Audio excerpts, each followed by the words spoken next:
Hello, and welcome to another edition of Your Therapist Needs Therapy. I am your friendly neighborhood therapist, Jeremy Schumacher, licensed marriage and family therapist.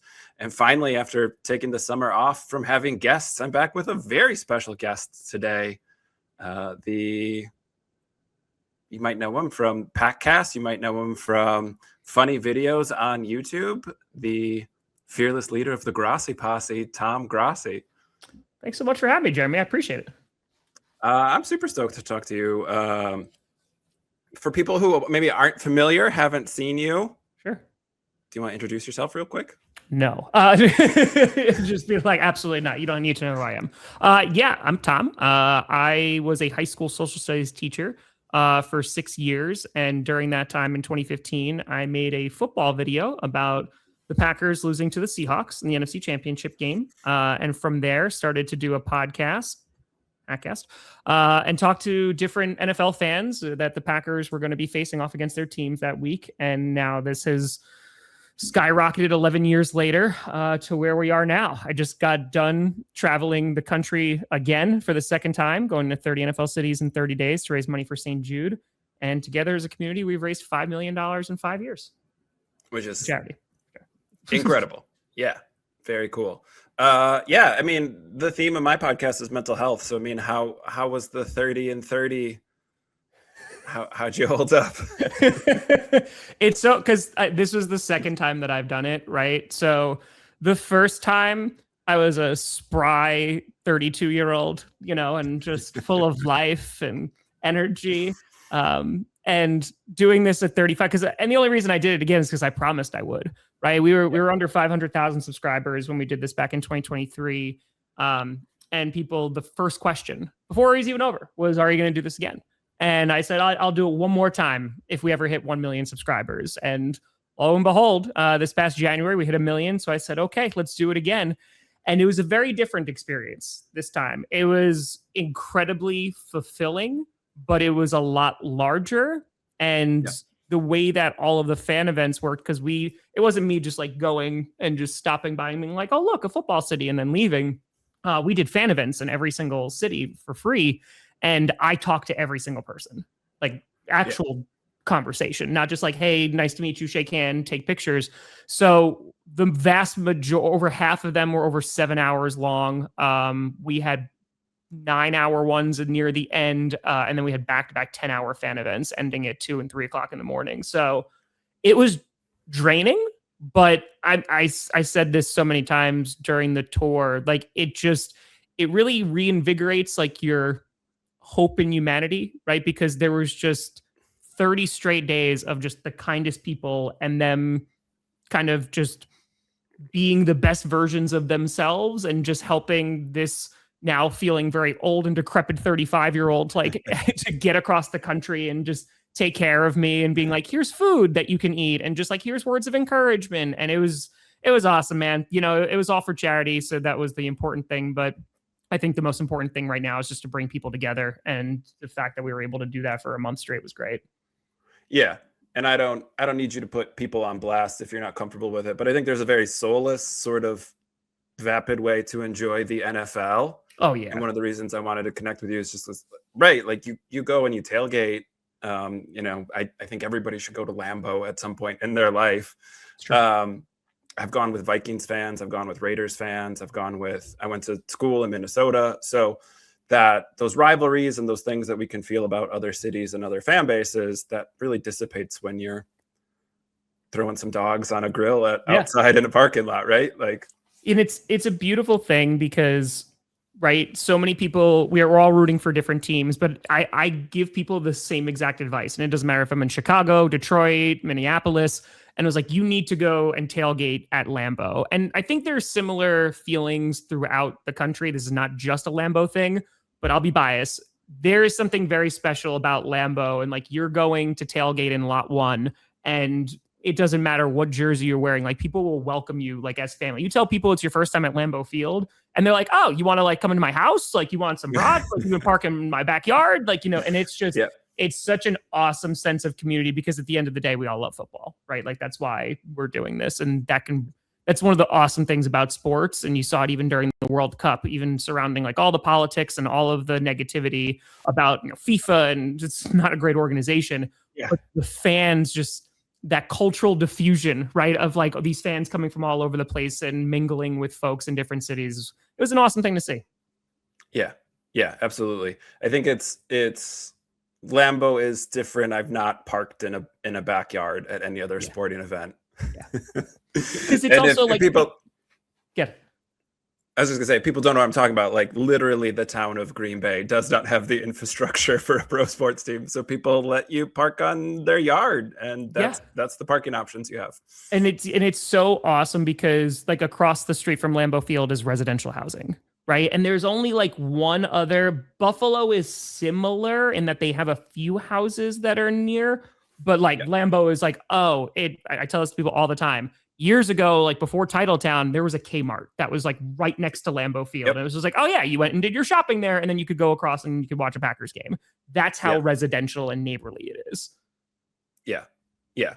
And it's not great to get in and out of, I'll be honest, but it is it is a lovely experience.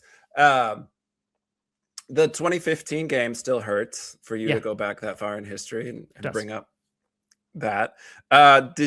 When did you start to sort of grapple with the idea of like, maybe this is the thing I do, maybe being somebody who talks about sports on the internet is what I'm going to do now?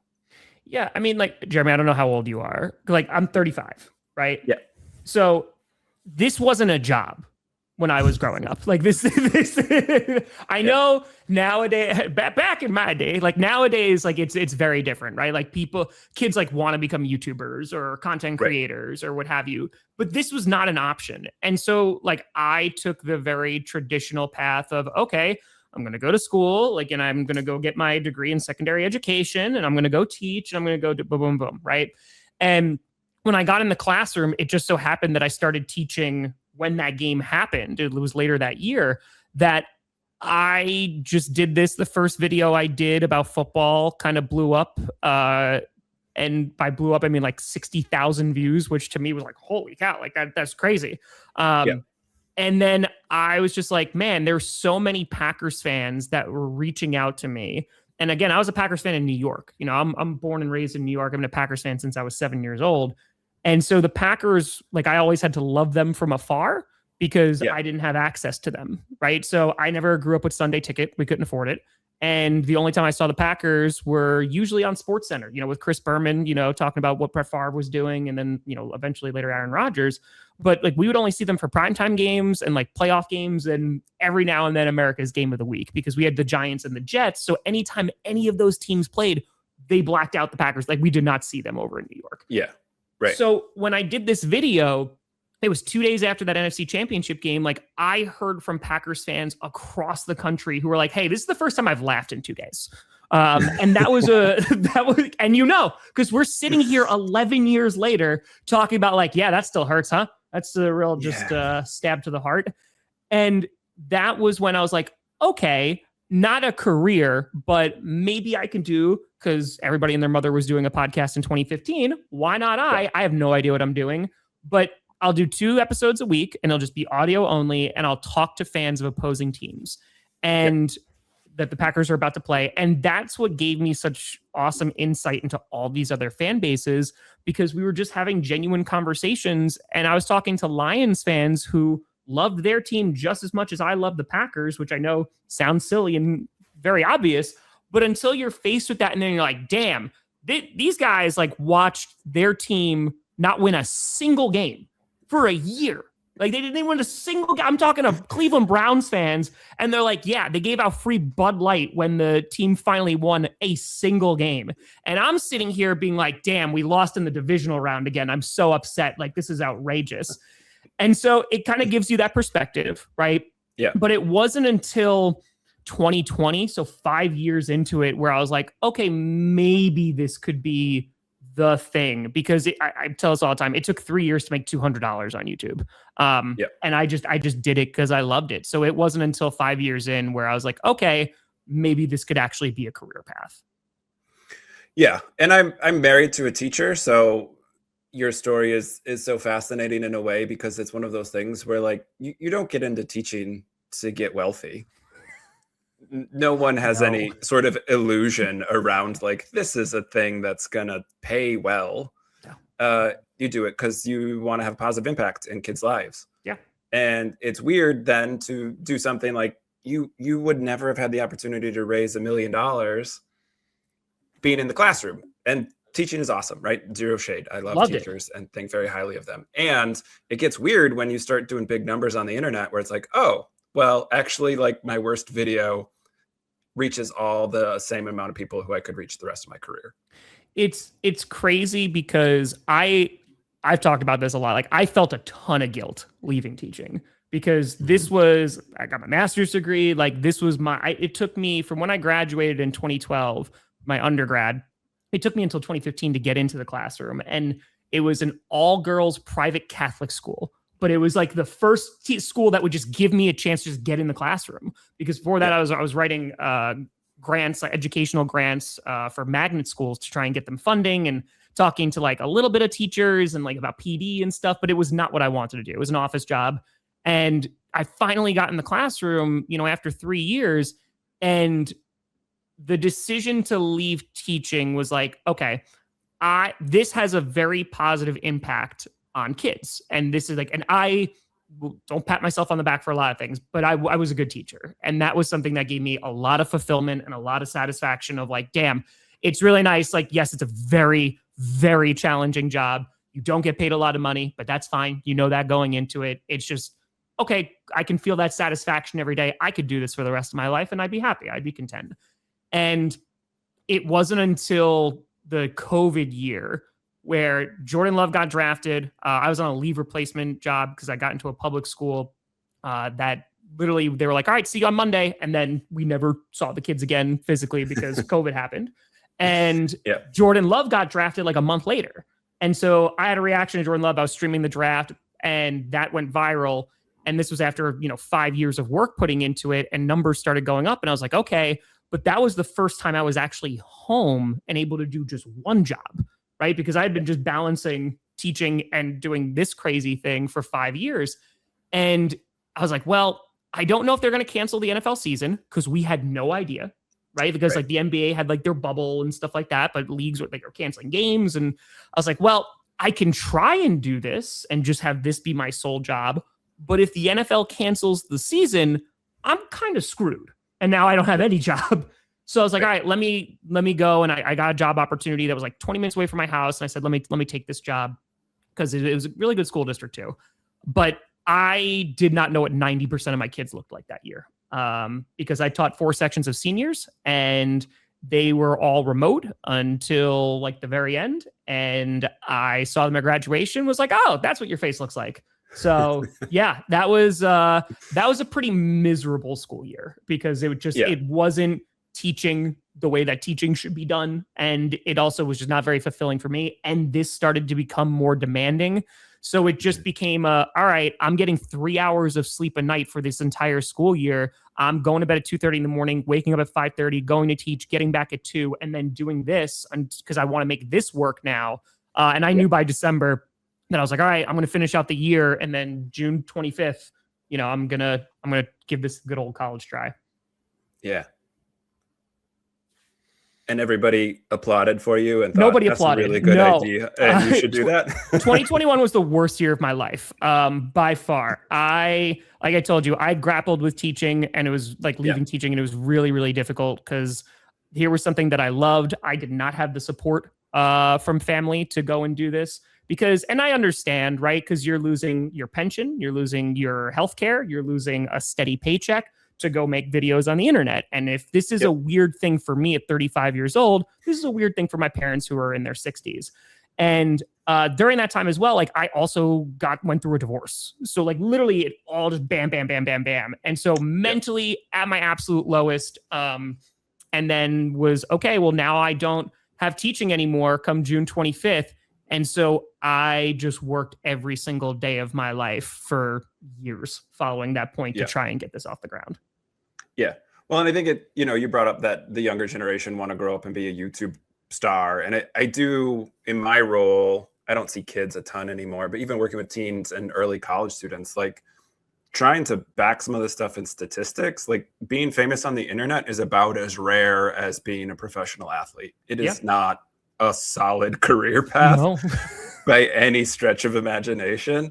It takes sort of going viral, which is often a very lucky thing. And like, there's a lot of legwork behind it. For something like a podcast, I think it's like 3 years generally before you start seeing like an actual listener base. And it's just a lot of work that you don't necessarily see results for. It's not instantaneous. This is why most podcasts don't reach episode 10, because people start them and no one's listening. I tell this story all the time because again, it took 3 years to make $200, but I have a very vivid memory. I used to edit on my laptop. And when I started doing video with the audio, because again, like I didn't know how to edit, I didn't know how to do any of this stuff, but I just learned as I went. And I used to render on a laptop. And so it would take 3 times the length of the video to render. So if I did an hour interview with somebody, it would take 3 hours to render. And it was sitting on the dining room table. My cat jumped on the table 2.5 hours in, hit the space bar, and it just completely it X'd out of everything. So I had to re-render that entire thing over again. So now this is taking about 6 hours to put this out. I put it out and maybe 10 people listen to it. And that's podcasting. Like that's doing this internet thing. And sure, it's frustrating, but like I didn't care because I loved this, because I've been a football fan since I was 7, been a Packers fan since I was 7. So to be able to, even for free, talk to other folks about football, I was cool with that. Yeah. Well, and I think too, going through like the COVID years, we all got burned out. I mean, I don't know about everybody. I was in higher ed at the time teaching. So I taught hybrid. I was doing mental health for athletes who lost all of their coping mechanisms because suddenly they couldn't do their sport. It was a miserable time to be in higher ed. And nobody wanted to hop on Zoom any more than they had to. Like some of this stuff too was like, you talk about 2015, everybody was starting a podcast, but it's one of those things where like, and a bunch of them dropped off. Yep. I think Mark Maron finished his podcast after, a decade plus, but like, incredibly rare. This is not, and it's just the amount of like work that goes into it is crazy, right? Like, and I say this as someone who did 2 jobs, and I am also very cognizant of because I've worked real jobs before, right? Like whether it's teaching, I used to go do roofing in Florida in July, like with my dad, like, the manual, I've dug trenches, like I've been working since I was 14 years old, from cashier all the way up. And so to be able to do this, it is not lost on me that, this is a pretty good gig. I'm very happy with this. But then in my mind, leaving teaching, like the responsibility that then comes with this and the accountability and the weight that it carries as well is something that like I take super seriously, which is why for the past 5 years, I poured the majority of my efforts into doing stuff for others. Yeah. Well, again, it's not Mr. Beast level. How do I get more famous? It's let's go and connect with people, the real community, shake people's hands, talk to them face to face, and like raise money for charity. It's not building your brand so you can sell an energy drink. It's, hey, I love this thing, and if you love it too, like let's talk. Yeah. It's again, we made a joke right before, but this is during 30 and 30. Like people were shocked. They were just like, oh man, like. We're having a conversation. I was like, like this is what this is, right? Like, it's just like, you're a person, I'm a person. Like there was folks who were nervous and like folks who were like excited. And I was like, man, like I used to give out homework. Like this is, it's all good. Like we're just people. I said, people are people all the time. And to be at a point now where I can walk out on the street and someone be like, Tom Grossi is still a weird thing to me. But again, like that, it carries its own weight of like, okay, well now that like there's kids that are watching, right? There's kids all the way up to, 65 to we had 80-year-olds that were coming out to these fan events. And okay, well, I'm not going to screw these people over. Like I'm not going to sell them a product that I know is not good just to enrich myself, because then at the end of the day, the only person who's responsible for that is me. Yeah. I mean, it's weird when people are like, oh, I recognize your voice. They're like, oh, I listen to your podcast. Like, that's odd. I don't, I don't like that.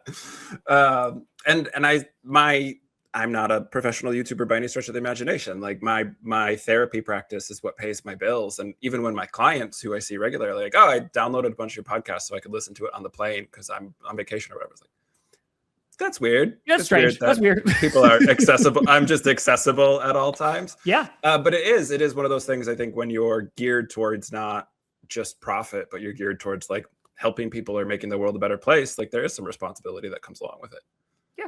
You know, and it's again, like I won't name names, but there was a creator that showed up to one of the fan events and they have had a gambling sponsorship. And I am you're a responsible adult with disposable income, rock out, do what you gotta do. Yeah. Right. But I can't market any of these apps to kids. I physically cannot do it, no matter how much it will enrich me, because for me, that's a moral thing. Can't do it. Yeah. And there was a 12-year-old kid that went up to this creator and was like, oh man, I love your stuff.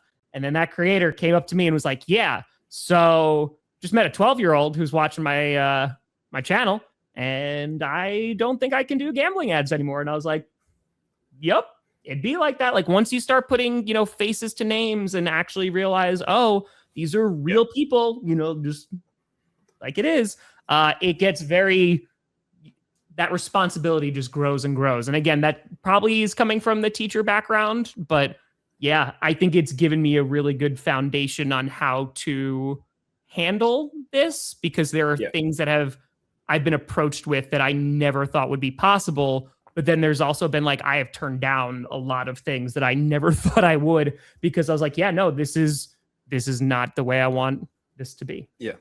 Yeah. Well, and I think it's, again, getting to like, there's a soulless way to do some of this stuff. And that idea of like fantasy football has been, I think, a wonderful thing for sports. I think I look forward to my draft day, right? Yeah. Like it's a thing that people enjoy, getting together, meeting people, getting to meet new people. And then I think there's sort of that way where it's like, oh, well, it's just about making money. So I'm going to be in 12 different leagues and I don't know who I'm playing with. And like, I'm not opposed to those things. I just think those things are different.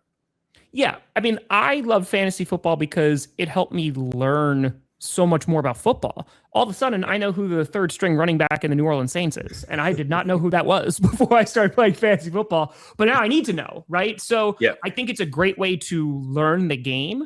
I think there's limits to that because, like you said, it has been contorted and distorted at times where it's like, oh, well, now there's this money-making aspect where it's not gambling, but it's gambling. And now you can go out and you can, make a lot of money potentially doing this. Yeah. And it's been easy for me to stay away from that because I'm really terrible at daily, but really good at season long. I don't know what it is. It's a different thing. How are you feeling? Let's segue for a sec here. How are you feeling about the team this year? I'm super excited. I think that the offense has a ton of potential. I love the receiver core. I'll miss Romeo Doubs forever, and I'll always love him. But depending on what happens with Josh Jacobs, which who knows what's happening with Josh Jacobs, I imagine he's playing at least this season because Stephon Diggs did last year. So I imagine. I think the offense could be one of the best in football. Defense, I worry about our corners a lot because, Carrington Valentine and Keyshawn Nixon have not been the best consistently. Yeah. So that's a little challenging. Yeah. But when Micah Parsons comes back, I feel like that this defense could gel at the right time. And I feel like they could be contenders late in the year. And that's exciting. Yeah. Yeah. It is like a embarrassment of riches as a Packers fan. Like, oh yeah, I'm excited. Should make the playoffs and like we'll see how far we can go. Like it's just. And meanwhile, you talk to Cardinals fans who are just like, I haven't seen the sun in years. It's pretty bad. So it gives you that perspective of like, damn, I should be very grateful that we have had back-to-back 30 years of Hall of Fame quarterback play. Where as Packer fans, we approach the season going, yeah, I mean, we have a shot to win the Super Bowl every year. And that's pretty crazy. Yeah, truly. Even with our most marketable superstar out to start the season, it's like, we're not worried about who's our quarterback. We're not worried about, it's a beautiful thing. Yeah. And again, it just, it's it makes you more grateful for like when you're watching as well, right? It's more stressful. It's so funny. I've talked to so many Lions fans over the past few years, and especially like when they were good, right? In terms of like where they were making those runs and they had the Packers number for all those years. But when they all of a sudden started to have expectations going into the season, and I was like, now you just wait, because this is a different kind of hurt, right? There's the hurt of like, oh, my team is not great. And like, that's really deflating to watch every single year. But then there's like oh, well, we only have this long or this much of a window to get to the Super Bowl, and we lost catastrophically in the playoffs. Oh, well, that's one more year of the window being closed. And then it's a different kind of pain. Yeah. I'll take that besides like, man, I hope we win 7 games this year. Yes, us Wisconsin fans understand that as being Brewers and Bucks fans. We've been spoiled by the Packers, but not so much the rest of our teams. We'll always have Bucks and 6. How do you manage the job aspect now of watching the football season and enjoying having this thing that you're super passionate about, that you enjoy, also be like work? It's a great question, because now I've been doing this 11 years. So there was, I don't even remember how many years ago this was. I want to say it's post-COVID. So I want to say it was like maybe 3 or 4 years ago. It was when Brady was playing for the Buccaneers. And there was a Christmas primetime game. I think it was like Sunday Night Football. And it was going to be a terrible game. Like, it was the Cardinals, who were not great, shockingly. And then it was the Buccaneers, who had Tom Brady. And I don't even know if Brady was playing that day, but it was not supposed to be a good game. But I was streaming every single primetime game like I've been doing for the past few years. Mm-hmm. And it's Christmas. And I go, this game is going to be awful. And I'm like sitting there before the game starts. I'm like, I really don't think I want to watch this football game. And there was kind of this realization of like, if this is the worst part about your day, that you have to sit and watch a 3-hour football game, I think it's going to be okay. And like, that has given me a pretty unique perspective. And I think that is also just calling back to the real jobs that I've worked in my life. I have been a fan for so long that to be able to do something that I'm so passionate about really gets you through a lot. And there was a stretch where, since from August of 2019 until this past February of 2026, I put out content a minimum of 5 days a week, and I did not miss a day, not a single day. Like, there was always a live stream, a short, a video, something came out. And during the football season, it's 6 days a week, and then eventually 7 days a week when it gets to December and January. But like, I just worked so much that I was like, okay, like, burnout, sure. I've been burnt out for years, but that's fine, because I'm doing something that I truly enjoy. It got pretty significant where I started doing things in the off season, like in 2023, when I did the first 30 and 30, where that's a month just like gone, where I'm on the road and doing something every day. And then on Monday, I'm back to work. So I did that. And then 2024, I did the international tour. And then, so I went to 5 countries in 10 days for charity. Then in 2025, like, there was not this big crazy one during the off season, but in February, I did my first milli stream. So like, I just streamed, turned the camera on, and we streamed until we raised $1 million for Children of Fallen Patriots. And so that was 6 days of sleeping on camera and sleeping on the floor. And that was exhausting, but it was great. And then this past year in 2026 was milli stream part 2. And so we did that again, took another 6 days. And then we did 30 and 30 part 2. And then I came home and streamed for 4 days straight until we raised 1.5 million to get us to the 5 million. So this was the first off season, though, that I was like, okay, this is not super sustainable for me. And like, there needs to be, you look at like a teacher schedule, right? And very similar of, okay, you go crazy, you're working 7 days a week, because it is a 7-day-a-week job, because you're lesson planning and grading and doing all that stuff. But then you have your summer, right? And at least some of that's gonna be lesson planning and, you know, creating new stuff and curriculum writing and all that great stuff.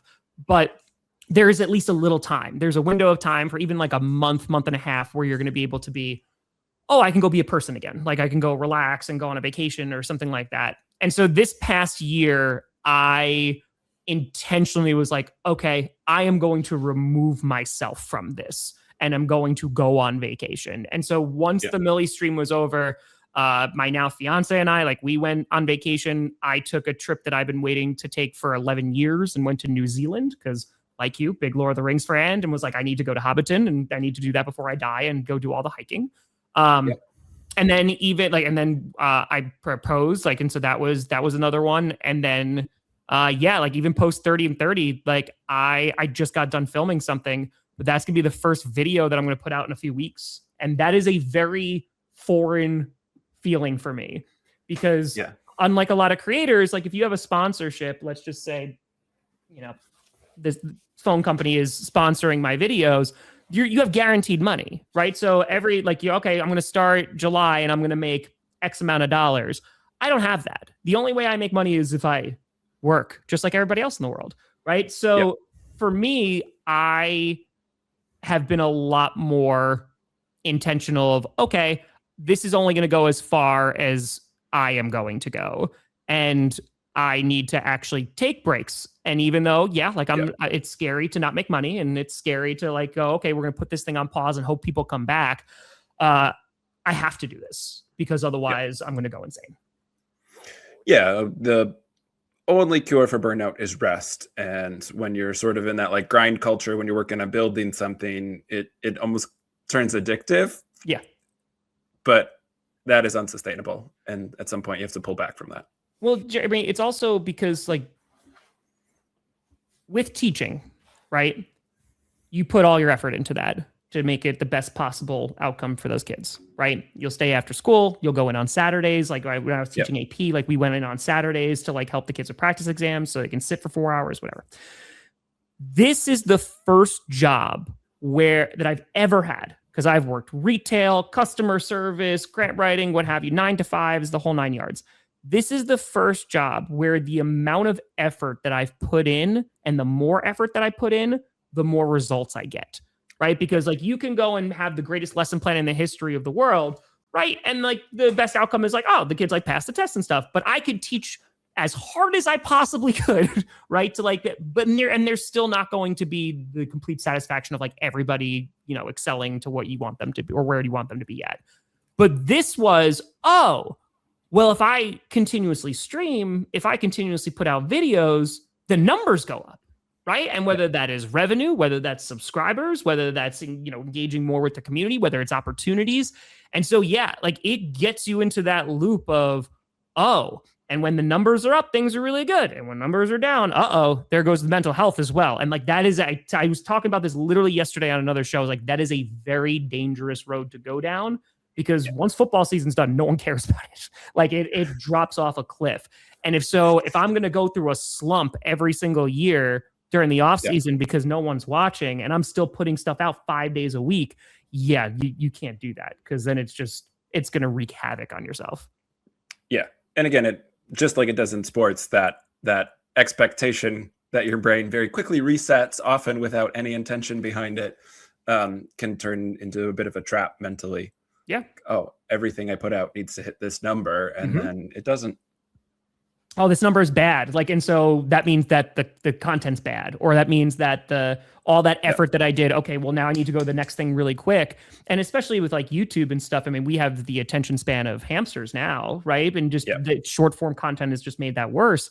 So it's okay. I'm going to spend 8 hours on this video, making this video, putting it together, editing it, and putting it out, and then it's okay, well, now on to the next thing, right? And and that is a very difficult thing to break free from, not only just physically, but mentally as well, because you get into this loop of constantly, okay, well, what's the next thing? What's the next thing that I'm going to do? And you don't really get to reflect and absorb what the hell just happened to you, and also just the work and effort that you're putting into it.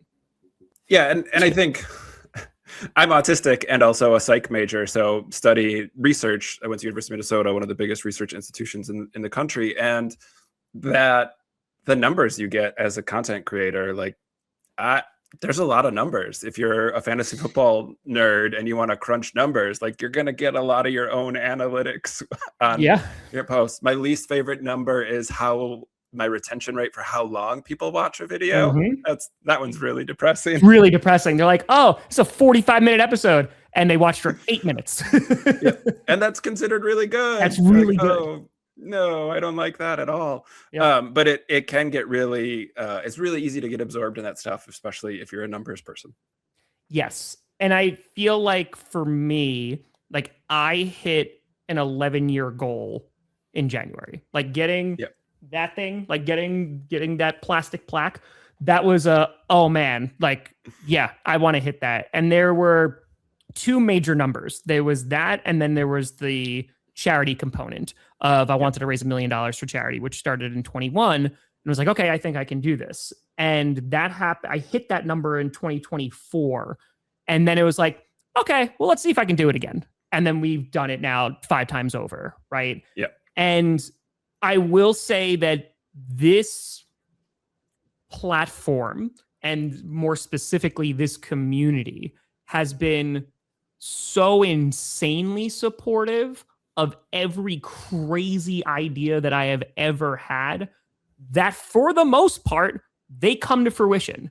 And all it takes is just a crap ton of work, right? And just like years of work and effort, and it'll happen, right? And or at least I'll get close to it, or I'll find something else. So for me, there's also this, damn, I am in a position where there are so many phenomenal people that are spending their time, effort, money, what have you, to help the causes that I am trying to advocate for.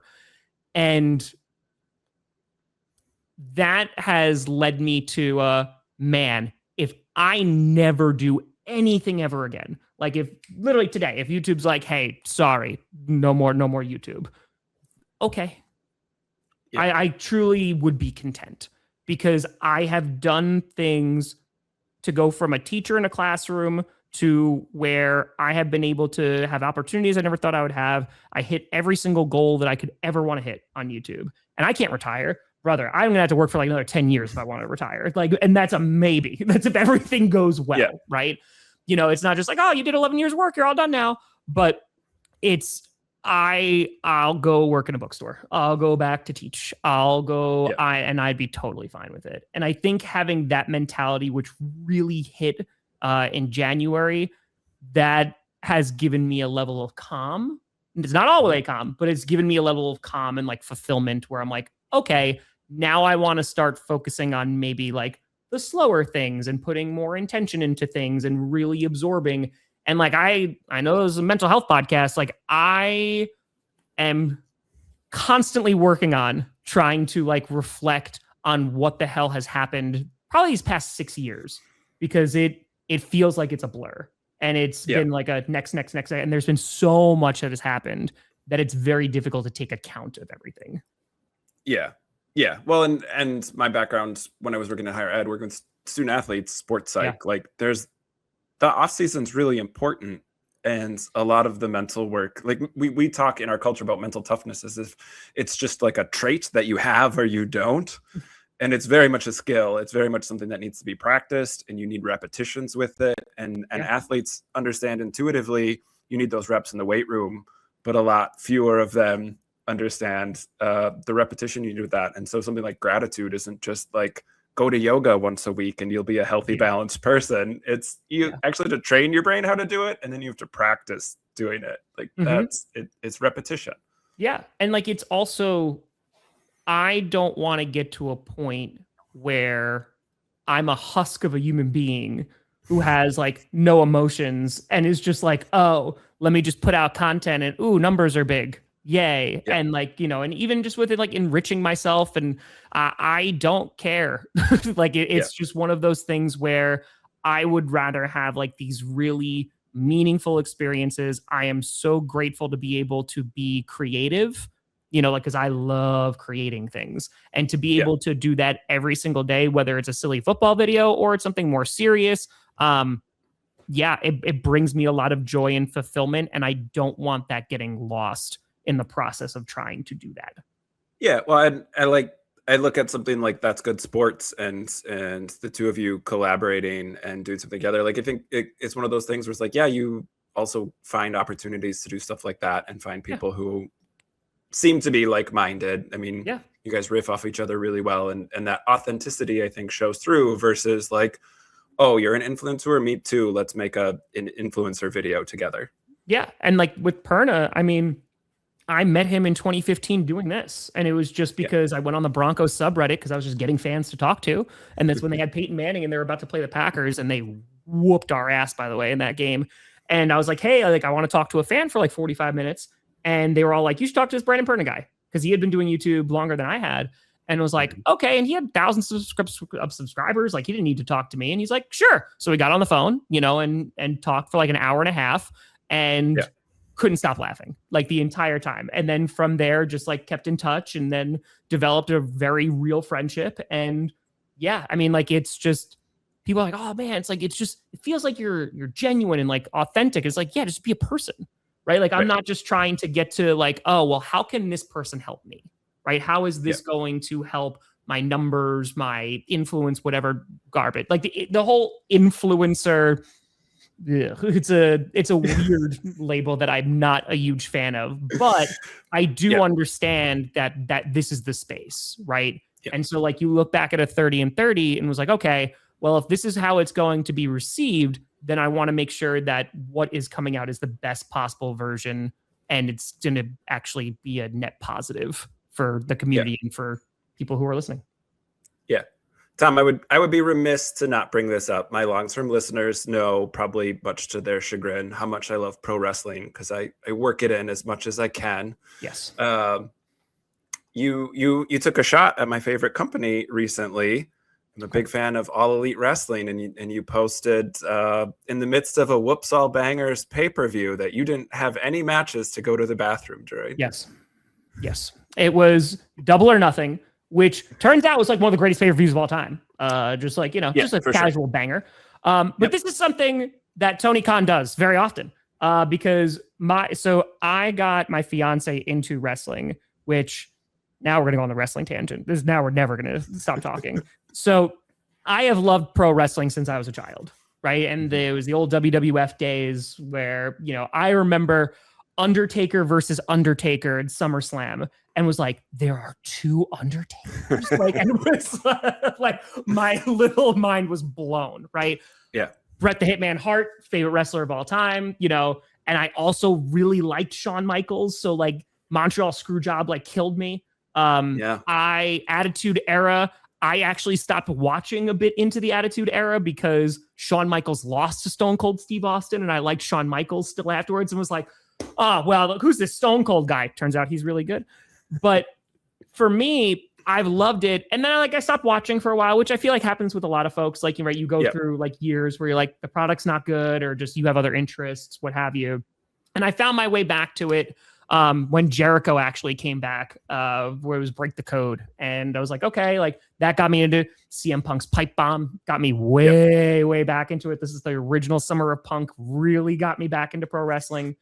And then I started watching, like, I heard about like New Japan, and then I see guys like Okada Omega, and I was like, oh, this is different wrestling. And it's incredible. And so when I introduced Maya, my now fiance, to it, the first match I showed her was WrestleMania 25, Undertaker versus Shawn Michaels. Because I was great match, right, Jeremy? Yeah. Great match. Yeah. Quintessential pro wrestling. Maya has heard of The Undertaker before. I don't know if she had heard of Shawn Michaels before then, but she's watching it, and I see that it's not really clicking, right? Because she doesn't know who these people are. She doesn't have any of the background. She doesn't really even, she's heard of pro wrestling, but she's never really engaged with it. And I was like, all right, that fell kind of flat. Okay, maybe she's just not into wrestling. That's cool. We can have our own hobbies. That's fine. 2023 rolls around. I'm doing 30 and 30. I missed my first AEW pay-per-view since Punk comes back because I'm doing 30 and 30. I'm in Santa Clara when Forbidden Door happens. And I hear about this great match. Kenny Omega versus Will Ospreay. And I go, okay, when I get back, I need to watch this. So I watch it and I go, good God, that was one of the greatest wrestling matches I've ever seen in my life. So I turn to Maya and I go, hey, I know we tried this whole wrestling thing. Watch this. And if you don't like, we're good. And it all in. And so since then, Maya and I have gone to many an AEW shows, and I promised her 3 years ago, I said, or if you wanted to demand 3 years ago, 3 years ago, I was like, if Kenny Omega and Will Ospreay ever wrestle each other again, we are going. I don't care if it's during the football season. Like, I will miss a game for it. Like, we are going to go. And so we had this hope, because we had bought tickets to go to Wembley Stadium, because this is the last chance I get to go, that maybe it will happen. And for months and months, we begged and pleaded into the wrestling gods. And now we're going to see Will Ospreay and Kenny Omega in August. And the cap to their trilogy. That's it. Yeah. That's it. It's full circle, man. Pro wrestling is phenomenal. I mean, Maya is really into theater, and this is theater kids with muscles, right? It's perfect. Darby Allin is a theater kid. Yes, he is. There's no other way to understand how he presents himself and how he acts. He just likes throwing his body into people and jumping off ladders through glass, and like we all have our thing, right? But it's phenomenal, because there is so much to be learned about pro wrestling and applying it to life. Like, one of my good friends who works for the Packers, Wes Hodkowitz, he goes, life is just pro wrestling, right? And there's heels and there's faces and there's, how to work a crowd and the storyline and getting invested. And, you'll have people who'll be like, oh, well, it's not real, and it's a common criticism of it's fake. And I go, yeah, but like, you go to a theater and you're not just like, that's not the real Alexander Hamilton, right? Like, that's not, you don't do that. I just saw the Odyssey. That's Matt Damon really wasn't there. That's Matt Damon. That's not Odysseus. And that, like, if you are able to have that suspension of disbelief, it is one of the most interactive and engaging works of sport and theater that I think you could possibly have. Because the influence a crowd has is insane. I do clarify for people, there's a ton of bad wrestling too. There is awful wrestling. Terrible. To be clear, pro wrestling is one of the best art forms when it's done well. When wrestling's great, it's great. When Danhausen is doing a concert on Monday Night Raw and they bring out a really homophobic and terrible boxer, then it's not great, So it's not ideal. But which is why I bring up wrestling with people who do anything with AEW, because I don't watch WWE anymore. Yes. No, dude, like the Minnesota, like SummerSlam is in Minnesota, right? Like, it's in Minneapolis. And I was like, man, like, that'd be cool. But I was like, I can't support this anyway. Like, one, it's not great. But two, like, it's just also, the product is not great either. So it's kind of just like, I went to WrestleMania 40, man, with my dad. Like, I took him because we had gone to WrestleMania 23 and sat in the rafters behind the stage, and we drove from New York to Detroit. And then the following year drove from New York down to Florida to see WrestleMania 24. And I was like, all right, I'll take my dad. Like, now that I'm older, like I'll take him to go see this WrestleMania 40. And I think that that's the best that company's going to get under TKO. Like, I don't think that that's going to change. And it's so nice to actually have an alternative now, to where there's just so much talent, and whatever kind of wrestling you're into, whether it is the spectacle, the theater, the storyline, the athleticism, like just the hardcore, like, death match, you will find it somewhere, because it exists. Yeah. It's a really good time to be a fan, and AEW pay-per-views don't miss. They don't. Like, we're talking about like the chain match that I was there for on Sunday, right? And like, that wasn't that great, but I still got to see Jay White, and I was like, all right, that was cool, right? So like, was it a great match? No, but okay, I'm talking about like a couple of bad matches, like in a span of, oh man, I saw Kyle Fletcher and Bandito put on an absolute masterpiece of a match. I think I'll be okay. I think I'll be anytime you get to see Kenny Omega live, it's a good time. I hear that battle cry, Jeremy. I hear that battle cry. Absolutely. Tom, this has been awesome. You've been super generous with your time. I appreciate it.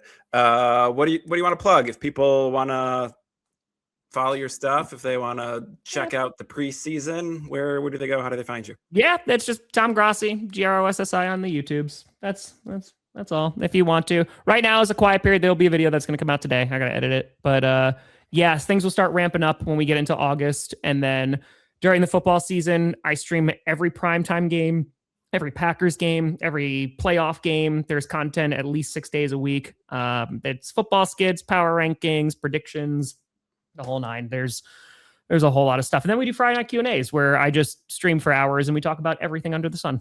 So yeah, including pro wrestling. A little bit like pro wrestling. You got a little bit of something for everybody. A little bit of something for everybody. No, but thank you so much for having me, Jeremy. I appreciate it. It's been awesome. Thank you so much. And to all our wonderful listeners, thanks for tuning in. We'll be back next week with another new episode, everyone. Take care.